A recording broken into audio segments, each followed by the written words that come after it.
All good. So yeah, it's great to meet many of you. I'm Alex Lieberman, co-founder of Morning Brew, recently moved from the CEO role to executive chairman. As I had mentioned, I'm in Hoboken, New Jersey. Never thought I'd say that, but really loving it. And favorite food, I'm pretty sure I could have pasta every single day of the week, like every day without. Truth. And in Hoboken, fun fact, there's like, let's say there's 30 restaurants, like 28 of them are Italian restaurants. So I'm really, I'm just loving what my diet has been recently. Probably not good long term for me, but really enjoying it. So should we just hop into this thread? Yeah, as kind of I mean, this is also how you started the thread, but it's a question that I had. Fun fact, I remember my first job out of college.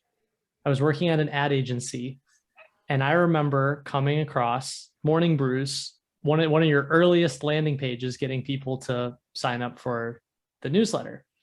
And I was really struck by it at the time. I got I showed it to my boss and I was like, this is brilliant.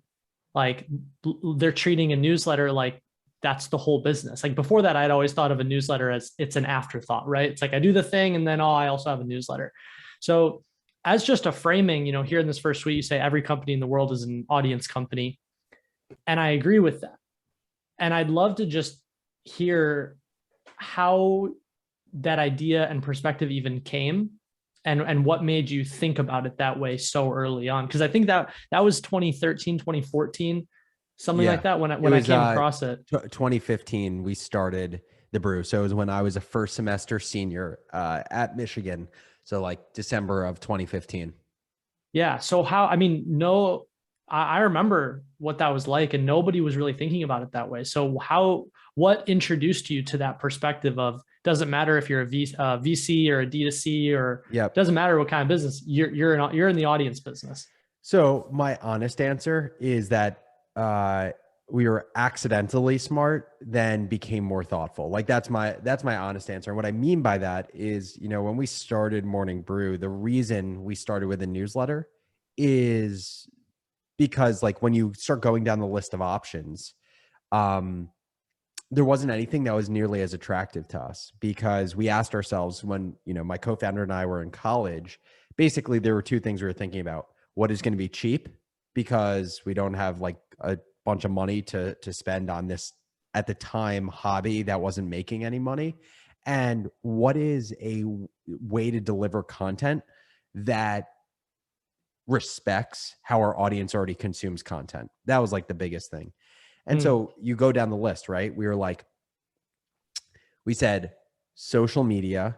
Okay. But like our view was social, at the time, it was when like very big and kind of like the zeitgeist are talking about was like how it was pay to play on Facebook.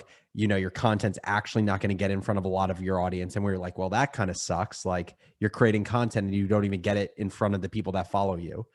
Then we said website, but our view was like we didn't know anything about SEO. Like we'd maybe heard of SEO before. So we didn't know like from a growth perspective how we could get people to our site. And all we knew is that when you think about how many destination websites are there, right? Like how many websites do you actually type a website into the URL on a weekly basis? I'd maybe put it at like 4. For me, it's like mm-hmm. Twitter, it's ESPN, and I actually can't think of any others. And so our view is like, if it's like 2 to 5 websites a week that you're typing in a destination, well, us saying we're going to become a destination site probably isn't realistic. And we didn't know how to grow a website organically.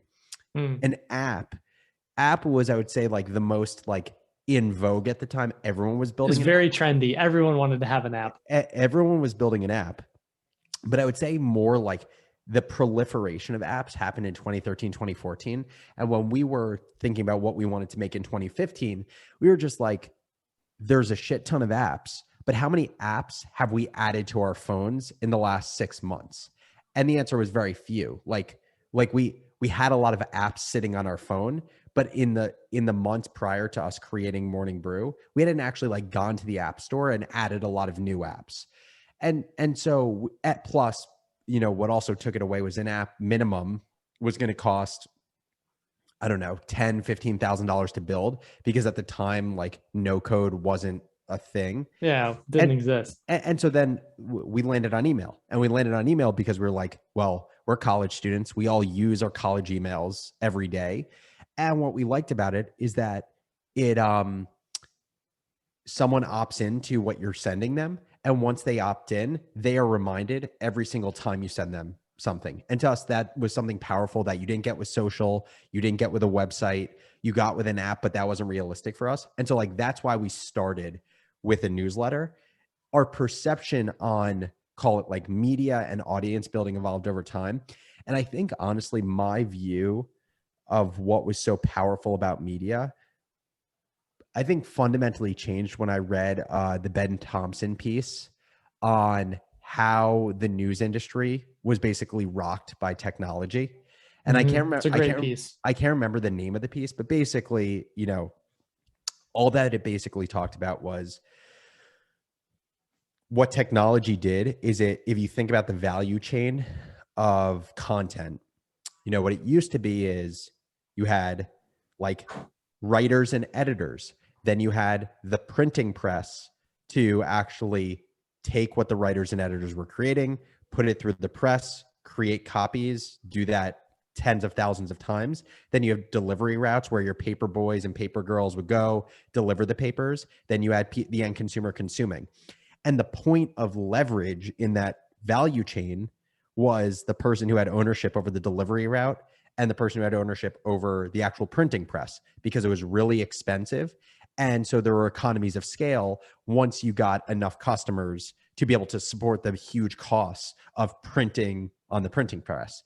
And basically what Ben Thompson talked about in this thing, there's this famous chart of, the cliff that was print publications, where it, went basically from, I can't even remember what the size of the industry was. It was basically like 25 billion, let's call it, a year in print advertising, to like 5 billion. Yeah, and it just fell. And it moved in that direction in like a year to 2 year period.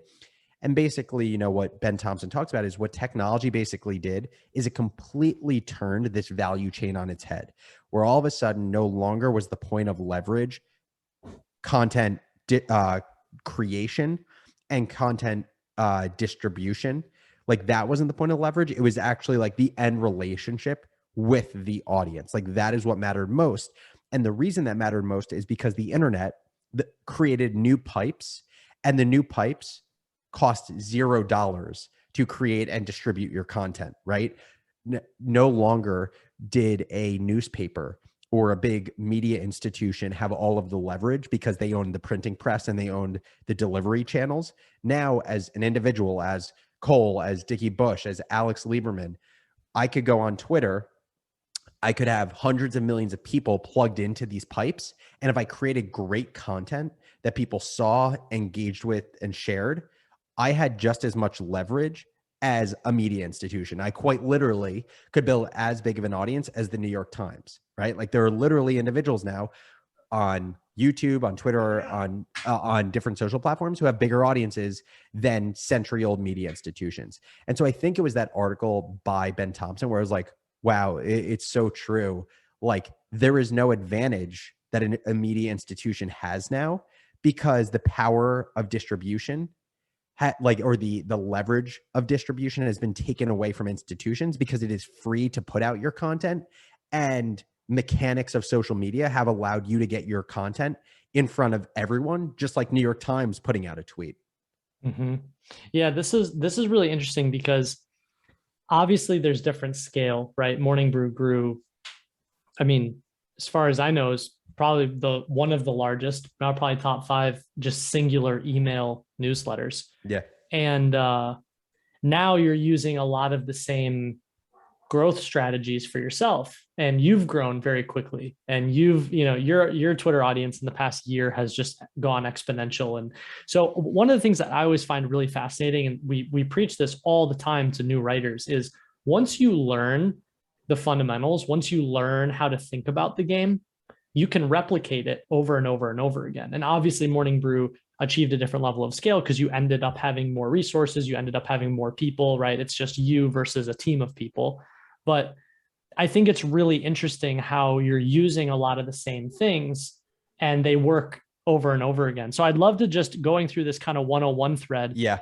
I mean, you introduce, right? It's like you've got this big idea of you call your top of funnel this rented audience. So I'd love to hear A, how you think about that, and B, what are some of the things that worked for Morning Brew back in the day and what you notice are working for you now in terms of how do you tap into that rented audience?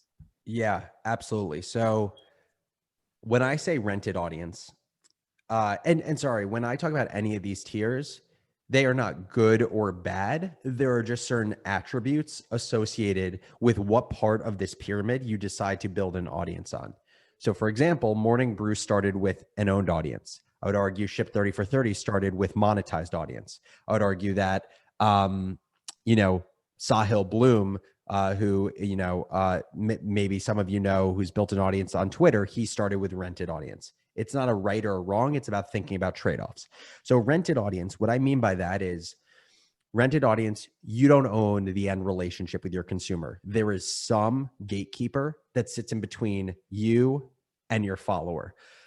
Generally, when I think of rented audience, I think of social media. The positive of rented audiences is that there's more ability to achieve virality and faster growth of your audience. That is quite literally why it is rented. You are paying with the ownership over your audience, and what you're receiving in return is basically you're plugging into a distribution of hundreds of millions of people, and you're plugging into buttons or mechanics that allow you to get in front of more people. Like you are paying for the ability to use the like button. You're paying for the ability to use the retweet or reply.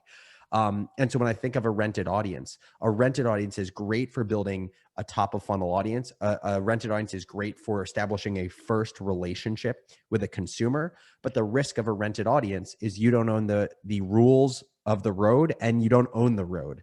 And so the rules of the road can change and the way that the road acts can change.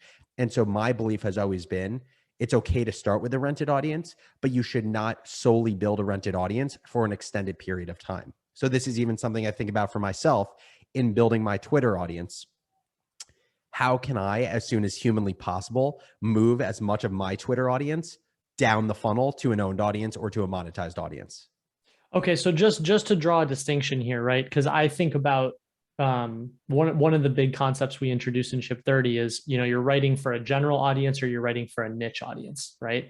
So what you're explaining is this is actually more of almost a business model decision. Yes. You're saying a general audience or a niche audience can happen in the rented audience umbrella.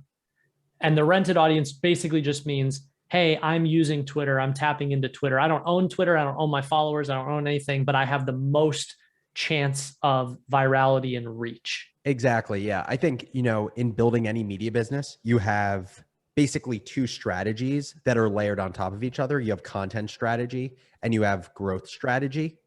And the decisions made in either of these generally aren't mutually exclusive, meaning you can be niche or general on a rented audience. You can be niche or general on an owned audience. Like they are independent, but they have to be considered kind of together all the time. And so that's how I think about a rented audience. And again, like I know a lot of people, I even think about like Anthony Pompliano, Pomp, who's built a massive audience on Twitter. I would actually argue he is both niche and still accumulated a large audience on a rented platform. And he has started to move down funnel, right? You've seen now he has owned audience through his newsletter, the Pomp Letter, and through his podcast, which is you can debate whether a podcast is an owned audience or not. We can talk about that. And he's also moved it down to monetized audience where he's done courses on Maven. So that is kind of one example of the full funnel being leveraged, which started with rented audience. But to use the example of Morning Brew started with owned audience actually. And I would say has moved up and down after building out the middle section. Interesting. And just as a fun question, I mean, I feel like when we talk about rented audience, there's if you're going to use a rented platform, The goal is, how do I get the most out of it? And so for me, I know I've been writing online for a decade. And so I'm always like, what's the next best way to create something that'll go and reach the most amount of people on a Yeah. rented audience, right? So like, what are some of the things that you notice, like, oh, when we did this type of content, or there was this one post for Morning Brew that just like blew it out of the water, or things for yourself? Do you have any that stand out? Yeah. I mean, just looking at, and by the way, one thing I didn't mention about rented audience, which is huge. And also I think something to talk about is these things don't operate in silos. Like rented audiences help inform how you build your owned audience and your monetized audience. Mm-hmm. And what I mean by that is the great thing about social is you can test ideas with speed. You can test ideas with far more data than you can get in some rented audiences. And you can test ideas in a low cost way. So, for example, like I'll give you an exact example from today. So today, one of the tweets that I did was, one second, I have to go. Okay, was starting a business in college is a massive advantage. And then I gave 6 reasons why. And I would say the tweet is generally doing pretty well. Like it's at 166 likes now. It'll probably finish the day. Usually after a night, it gets from there to like, I don't know, 350. And so for me, that took me, I'll actually tell you exactly how this came up. And this is like, I always have an always on content mindset. I gave a talk today to a college organization called NSCS. One of the lessons that I included in my talk as I wrote out bullet points was this idea of like, if we didn't start Morning Brew when Austin and I were in college, we would have never been able to build a company. And rather than just like keep that idea to this group of 300 people or 400 people I was talking to, I was like, oh, wow, like, why don't I just fire this off on Twitter? And by firing it off on Twitter, not only am I giving this content to a way larger audience, so it's creating leverage out of the ideas of content in my mind. But then I was like, oh, I literally wrote in Slack after tweeting this being like, guys, if this does well, this actually could be an interesting founder's journal. And just for context, founder's journal is my podcast. And a podcast, I would argue, lives at like the rented audience level because people subscribe to your podcast. And when you come out with a new podcast episode, they get notified about your podcast episode coming out. There's downsides to podcasts that we can talk about, but that was kind of like the thought process was put this out, see what my audience in the rented world tells me, because I'll get quick validation through likes, retweet quotes, impressions, and that will help me inform whether I think this will do well as a podcast, which is far more static, where I record it, it gets edited and published, and then that's kind of it. Yeah, we call this being a data-driven writer or a data-driven creator. You know, it's like a tweet informs a thread informs an article informs a podcast informs a business. You Totally. know, like you just move up the value chain. And so to the question you had about like what stuff has like really done well, I found something to be interesting. You know, I'm at 111,000 followers now, and more what I've realized is I actually care way less about that follower number and really like what is just like my engagement rate with each of the tweets that I post out. And people have different philosophies around this. Like the guy Sahil I was mentioning, he's way more of a quality over quantity guy, where he is putting out 1 to 3 threads a week, maybe 2 other tweets. And he's all about driving super high engagement rates on the 4 or 5 things a week he puts out. For me, my brain is just like always on. And I also like just like getting feedback constantly. And what that means is I'm going to give up engagement in some places, but I'm just going to like throw shit out into the world. So whereas like Sahil puts out 5 tweets a week, I may be at like 40. And I don't know that there's a right or wrong. But there's just different ways of being. The point being that, you know, at this time last year, I was probably at 10,000 followers. So I think I probably went from 10,000 to 111,000 a year. If I had to guess, I don't know the exact numbers. I would say 3 tweets are responsible for probably 30,000 of those followers. So I would say Twitter, at least for me, has definitely operated under a power law type distribution. So I guess just to I'll just put them in the chat here so you can see. Yeah, so please. This was a tweet that probably drove somewhere between 5 and 10,000 followers. And it's the funniest thing, right? Because sometimes we put out content that we put so much thought into, and it falls flat. And then there's some content that just we see, we think about it, and it crushes. And there was literally 30 seconds of thought. Just so when you look at this tweet, Google buys YouTube for 1.65 billion. YouTube generates 1.65 billion in ad revenue every 3 weeks. I would put this in the bucket of like mind blowing. Yeah. Like, and when, to me, the reason it worked well for my audience is that I have a business and professional focused audience, and it was mind blowing. This is actually something I do a lot, which is what I call platform arbitrage, where I see something on LinkedIn that someone else posted. It went viral. It hasn't been posted on Twitter yet. I posted on Twitter and it goes viral. And Trung does this up from Reddit all the time. Oh yeah. Yeah, totally. And do I feel, I don't know how I feel about it, because I feel because it wasn't my original idea, but also at the end of the day, sometimes I'm like, there are so few original ideas in the world that I should stop taking myself so seriously. Anyway, this was a post on LinkedIn. It was literally like at 50,000 likes on LinkedIn. I put it on Twitter and obviously proceeded to blow up. And I actually remember the exact moment. I was in Florida on the beach looking at LinkedIn. I put this on Twitter and I started seeing the likes come in. I was like, okay, I have to turn off Twitter for the day because this is going to be a brain suck. So that's one example. Another example of a tweet, not a tweet thread, that did extremely well, that was original. And I actually felt really good about, or like, I felt good about the tweet at the time. But I think in retrospect, I actually wasn't right with the tweet. But I think because it had a point of view and because it played into like such a hot moment in time, this is why this one did well. So if you want to pull that one up, this was right at when all the Robinhood craze was going on. Yeah. And it's when Robinhood shut off buy and sell orders to meme stocks like GameStop, AMC, etc. And like people were just shitting on Robinhood. And so I always think about things in the case of like case studies, because I think there's so many good case studies, and like Harvard Business Review is known for case studies, but like the modern case study hasn't been done right. And so I always think about like real world news going on that could be a case study.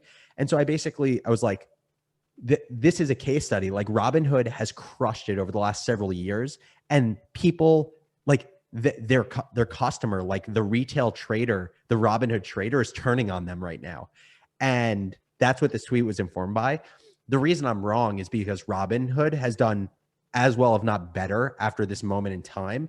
But I think because I had a point of view, and because this was all that Twitter was talking about at the time, like if you looked at that right panel of trending hashtags, it would have been all like memes, GameStop, Robinhood. That's why it did well. You know what's fascinating? I'm going to go out on a limb here and make a hindsight prediction. Yeah. It's the third sentence that makes this tweet work. I think a lot of people would have said, if someone else had written this tweet, I think they would have said, Robinhood is officially a case study in the fragility of the brand. It took them 7 years to build up confidence in their platform. It took them 1 day to lose it. And I think that's still right. But what works and why I think what it's like, it's such little things that make people clench their fists into it, right? And what you did is you used language to draw a distinction, right? And all of a sudden now it's very easy for the brain to go, oh, you've given me the words for how to understand it and for how I can go talk about it to someone else. Totally. Right. They're not by the people. Now they're against the people. And I think like, I don't know if you feel this way, but every time I sit down to tweet or write something, I always have like pieces of it where I'm like, if I say it this way, it might flop. And if I say it this way, it might go insanely viral. And yeah, Dickie, I know you've had this experience too, right? Like you've written things that, you know, out of all your tweets, probably less than 5 of them have impacted your 90% of your growth. Yeah, Twitter is all about, it's a fat tail game where most of the things you put out there, you're just getting market validation.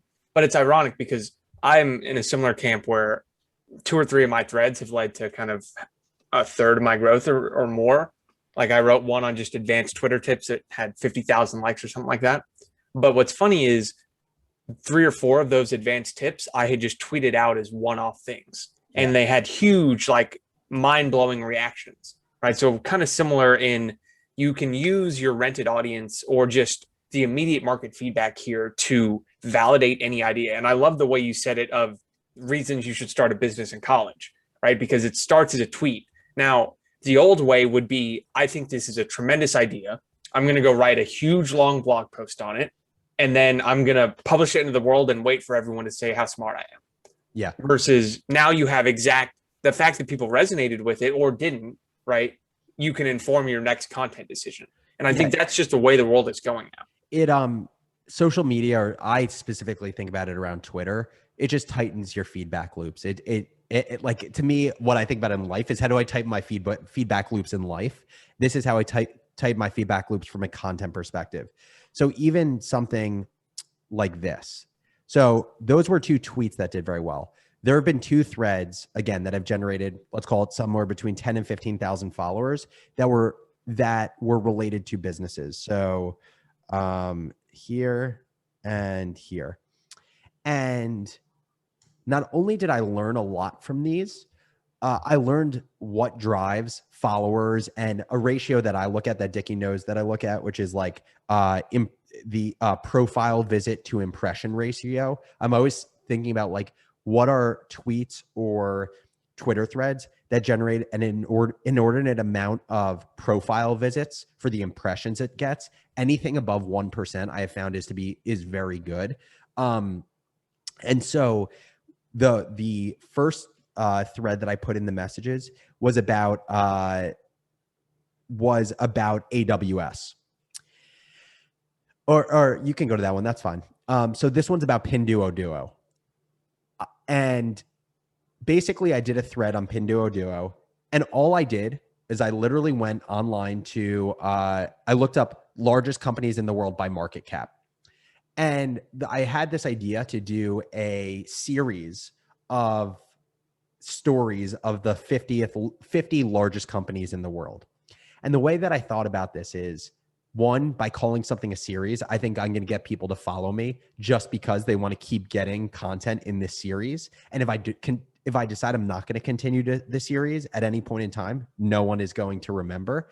And 2, I wanted to start with a company that had me, when I looked at the list of the 50th largest companies in the world, had me with making the reaction, what is that company? I've never heard of them, and they're one of the 50th largest companies in the world. And that is what this company was, Pinduoduo. This is actually a little bit of engagement jacking. And what I mean by that is, I remember a few months ago, Turner Novak, who's big on Twitter, he had done a few posts about Pinduoduo, and those posts blew up. But I knew that we had different audiences. He didn't do a tweet thread. And so I dug into Pinduoduo. And as I was reading the story of this company, in 5.5 years, going from 0 to $200 billion in market cap, the story of the founder, who has like the world's most ridiculous network between Buffett, Gates, Sergey Brin, like those are all best friends of this founder. I was like, it reads like a fiction. And when something reads like a fiction, no one knows the company. It's a nonfiction.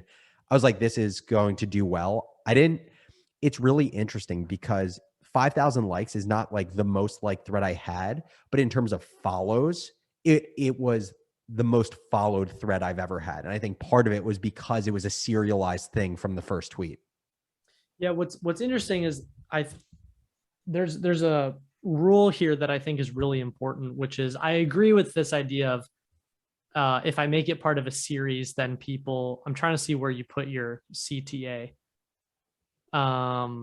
Did you mention the series here? Okay. Yeah. If you want to see future stories about the 50, follow me. Right. Yep. So what I've learned about series is that they fail miserably when they require the reader to wait for the next thing in order to find out what happens. But they work really well when each piece stands completely on its own. Yep. And so here, series is like, it's a fine word, but really what you're doing is you're saying, I'm going to tell 50 individual stories that we can organize under one big umbrella. Yeah, they have a through line. They have a through line. That's it. And the mistake, and I see people do this with their blogs all the time. They're like, we're going to do a 3-part design series. And then you finish reading part 1 and you're like, I kind of get it, but now you're going to make me wait a week for part 2. What? This is stupid. I'm never coming back here. Yeah, totally. And so what's interesting, by the way, is I don't have it in front of me, but I've done, I think 4 of them now. And the second one didn't do even close to as well as this first one. The second part of the 50, I'm pretty sure I did it on Salesforce. And I thought it was actually going to do well because I was like, Salesforce is a massive company, but no one really understands what they do unless you work in B2B. And if I, demystify it, take out the complexity, maybe it'll be interesting to people. I think, if this first thread drove 10,000 followers, that one maybe drove 1,000. And so it was interesting to see. I think part of it was like people have heard of Salesforce, but it's unsexy to them. And it's really not all that relevant to their lives unless they're working in B2B. And I think that's potentially what contributed to that. Yeah, that is fascinating. And so then the last thread, which was the most recent one that I did that really drove a lot of growth, was this thread about AWS. And can you throw the link in the chat? Yeah. And so I think what this one did is I think there's shock factor to just how large AWS is. And I think AWS is really daunting to people. I think a lot of people have heard of Amazon Web Services or AWS, but they've heard of it, but they have no idea what it means. And they have no idea what cloud computing is. And so to me, this was very much like, you read this, not only to be shocked by how big it is, but it was really, you read this to understand what cloud computing is. Like that was what sat at the heart of this. And AWS is just the best, like real world example of understanding cloud computing. Like people think cloud computing is literally just like something floating up in space. People don't understand cloud computing is literally just like racks of servers in one part of the US that just in your home. My brother's a developer and he has a t-shirt that says the cloud is just someone else's computer. Exactly. Yeah, go ahead. I just want to point out here, as I was reading through this, right? I think what worked on this thread was literally the first sentence of your first tweet after the lead-in. It's electricity for the internet. Yeah. Right. At that point, it was like a flip switch for everyone that's like, what the hell is AWS? Here's what AWS is. Now I'm going to describe the whole thing. So I just want to point that out because that's just, It's genius. And by the way, this is like, I just try to owe it to me. Thinking of great content ideas is just like, I was saying this to someone earlier. It's like, I always try to remember when I'm consuming content to be reflective of that content. Like content without reflection is just, or consumption without reflection is just consumption, but not learning. Whereas like if you truly step back, kind of step out of your body as you're consuming content and ask like, what's interesting about that? What like parallels can I draw? Like to me, that's what the power of writing is. Writing is just a force function for reflection. And there are many ways that you can reflect, but the reason I bring that up is because I've actually been going deep on Ethereum recently. And the analogy has been used that what Ethereum is to crypto is what AWS is to the modern day internet as we know it today. And I was like, oh, that's interesting. I've never actually done a deep dive into AWS. Let me go into it.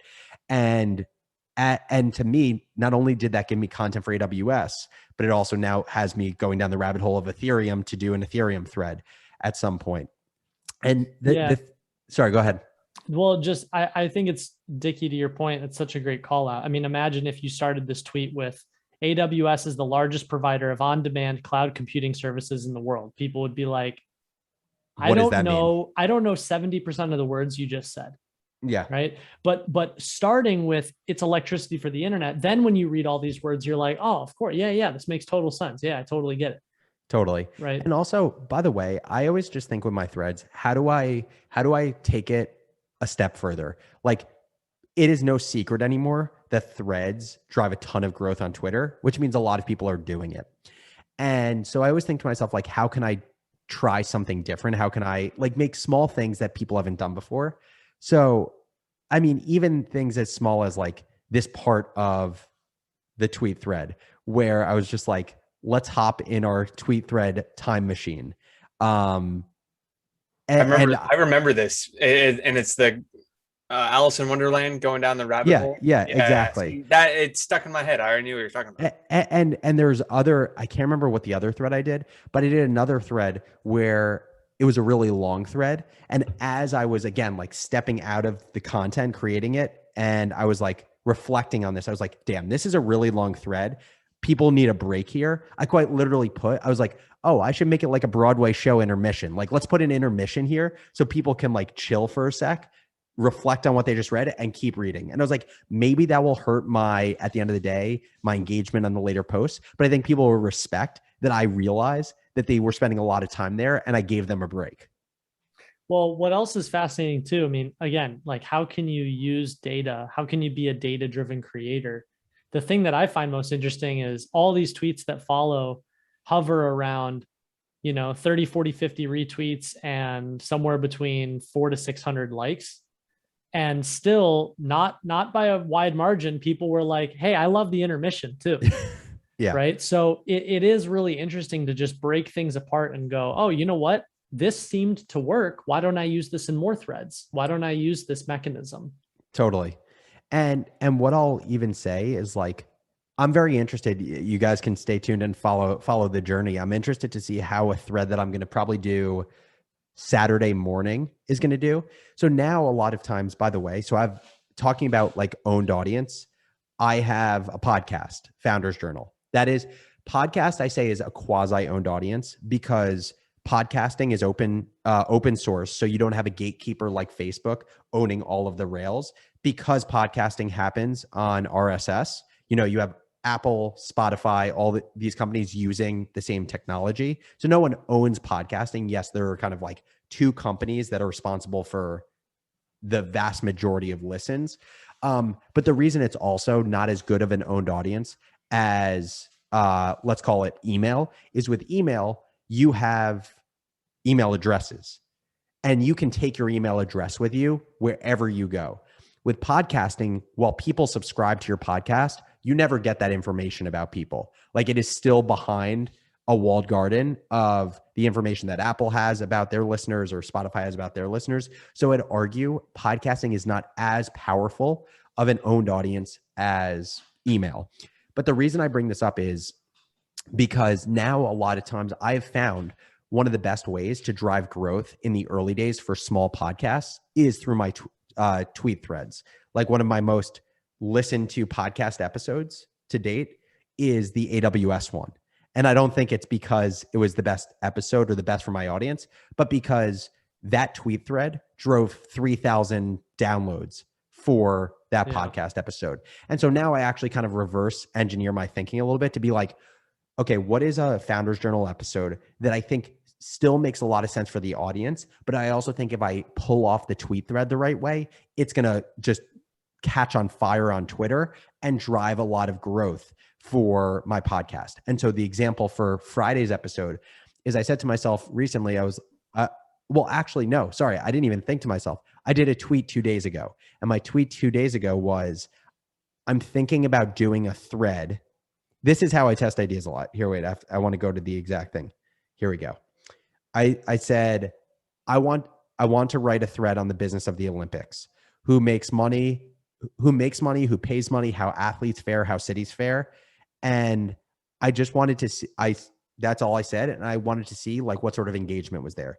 It felt like there was good engagement. And I thought to myself, it could be a good podcast episode to take a timely event like the Olympics and figure out what business lessons can we all builders learn through the economics of the Olympics. But I also think because it's timely, because there's a news hook to it, but also people haven't really done the work to peel back the onion of the business of the Olympics, it'll also play into that bucket of like, Pinduoduo or AWS, where people have heard, like, know what the Olympics are, but they don't really know anything below the surface of the business of it. You know, the punchline of it is the Olympics are wildly unprofitable. Like, they spend shit tons of money. You know, like Tokyo is spending $28 billion on the Olympics. No way that they're going to see positive ROI. So then I dig into the episode of, like, what lessons can we learn about why cities still invest in hosting the Olympics if it is not going to make money. And it's this great story. Like, I read this research paper where it's all about, like, misaligned incentives. And also, when a host city signs up for the Olympics, they are legally obligated for any additional costs. So when they're very positive in their thinking, they think it'll only be $10 billion. It never ends up being $10 billion, but the bill has to be fronted by the host city. Like, they have to pay for it. And also, oftentimes when you're building, like, construction, stadiums, roads, oftentimes, like, you can push timelines back to save on costs. With the Olympics, like, you don't have flexibility. It starts on a day, and you're going to pay anything to have it start on that day. So anyway, like, a lot of really good business lessons that I think that I thought to myself, this would work good as exclusively a podcast episode, but I also think it could do well as a thread. So I'm going to build into this episode the thought that that could be a good growth driver for this episode. So Dickie, we were actually just talking about this, and you just alluded to it. So I want to highlight it for everyone here, Alex. Is I think when people are first starting out,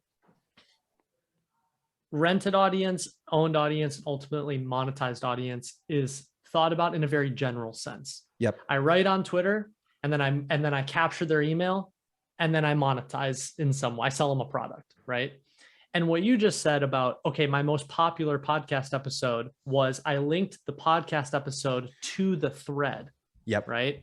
So most people, they start in the general sense. And then as you play the game, you realize that the whole name of the game and where data becomes more and more valuable is you start linking the individual topic on the rented audience to the individual topic of the owned audience to the individual product that you sell that person for that one specific thing. Yep. Right. Is that how you think about it? And is that, and when you say the one specific topic, like, I guess, what does that mean in context? Like, what would that look like? So like when you first started, you probably were like, I write things on Twitter. Yep. And generally you should go check out my podcast. I see what you're saying. On my podcast, generally, like, maybe buy this thing over here, right? Yeah. Yeah. It's way more point and shoot in my mind. Yeah. Where it's like, it basically, to me, every tweet is a sub audience. Mm-hmm. Every tweet is not my 111,000 followers. Every tweet is the 1,000, 2,000, 5,000, 10,000 followers that actually, of my audience, that actually cared about this tweet. It's not every post you put out includes the total addressable market. If my total addressable market is 111,000 people, so rarely have I ever put out a tweet that actually applies to all of those people. Because if you think about it, there's so many different reasons that people decided to follow me. Maybe someone like Dickie did a tweet thread about his favorite follows, and he included me in that list. People may know nothing about me or the content they put out. They just trust Dickie and they follow me. So if I do a very specific, nuanced post about the business of the Olympics, the odds that they're definitely interested in that is very low. And so to me, it's like, you know, when I think when a tweet or a thread does really well is when I get a big chunk of my total addressable market to care a lot, but that doesn't happen a lot. And so for me, it's like always, once I've gotten this segment of my 111 followers to engage with me, now I have a better sense of what this segment is, right? So like for the one around AWS, I was like, okay, clearly this segment of people really likes the idea of making complex businesses made more simple. So obviously I'm going to want to drive them to something that is within that same lane of taking the complex and making it simple. I drove them to my AWS episode, but I also could have driven them to 2 or 3 other episodes I've done of Founders Journal that took complex topics and made them more simple. Mm-hmm. Yeah. I mean, Dickie, I'm sure you've noticed this too, as you've kept building, but just the specificity of linking ideas together. And I think this, the reason I want to slow down on this for a second is because I think this takes people a long time to learn, is like, it's not just, like you said, all of my followers, right? Like Dickie, sometimes you write threads for one group of people and then another group of people and then another group of people. Anything you want to add to that too? I think it's an active choice, right? You are making the decision to have a sub audiences in a sense. And I think that's okay. Some people think everything I have to say has to be about that niche I really want to occupy. And it almost becomes this creative friction of like, oh, I can't say that because they might not be following me for that. And I think it becomes very limiting, right? As long as you're aware of it, and that it's an active decision, I think it's the most sustainable way to create. Yeah. I mean, Dickie, you and I talked about this the other day, but it's like, I think people always look at like the grass is greener. I always look to people who are super niche, even like you two. I view you guys as very niche in the content you create generally.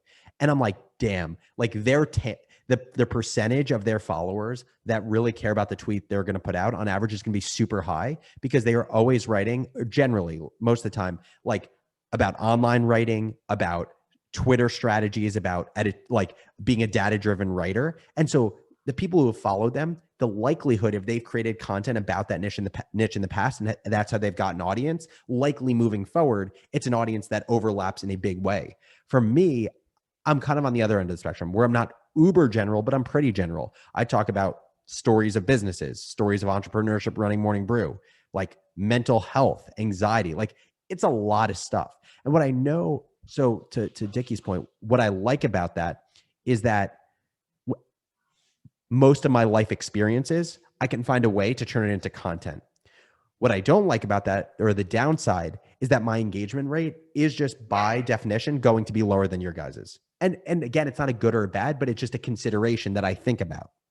Yeah, I mean, it's the equivalent of like putting things in financial terms, right? If you have one bucket and you put $1 into one bucket, that's going to grow a lot faster than 20 cents spread across 5 buckets, and they all grow a little bit, right? So you just have more buckets that you're covering, which means the likelihood of the density of any one of them is going to be less. Totally. Yeah. And so, you know, I said this to Dickie, but it's like, I definitely I think as time goes on, I'm definitely taking a little bit more of the Gary Vee approach, in the sense that like I'm documenting more and more of my life's experiences. And I think honestly, part of it comes from my own, I think so much of our own content strategy comes from like our own just like points in life. For me, I don't, other than building new shit, I don't know what I'm wildly passionate about yet. And so it's like, I can't create content about a very specific niche because I would 100% burn out, because I don't know, like I don't know anything that I love that much yet. And so honestly, I think in a lot of ways, creating content about many things is buying me time and buying me more options for the point in time when I know the one or two things that I really want to go super deep in. I just don't know what those things are yet. And this is one of the core principles of Ship 30 is making noise and listening for signal. You're kind of putting all these data points out there, both to the market and to yourself. Yep. One of them is going to come along that you share, and it's like, oh, that felt different to write about. That flowed from my fingertips. Let's dig into that a little bit more. And maybe you have such a unique perspective and point of view, given what you've done and all the different interests you have, that what I like most about what you're doing is it's playing a long game.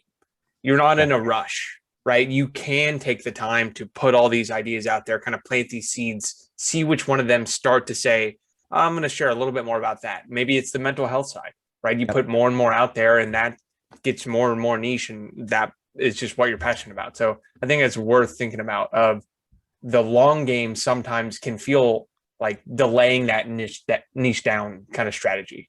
Totally. And the last thing I'll say about just like so just using Morning Brew as the example, Morning Brew started with an owned audience, right? We started with an email list. And the way we grew our email list in the early days was our referral program, cross promotions with other email newsletters.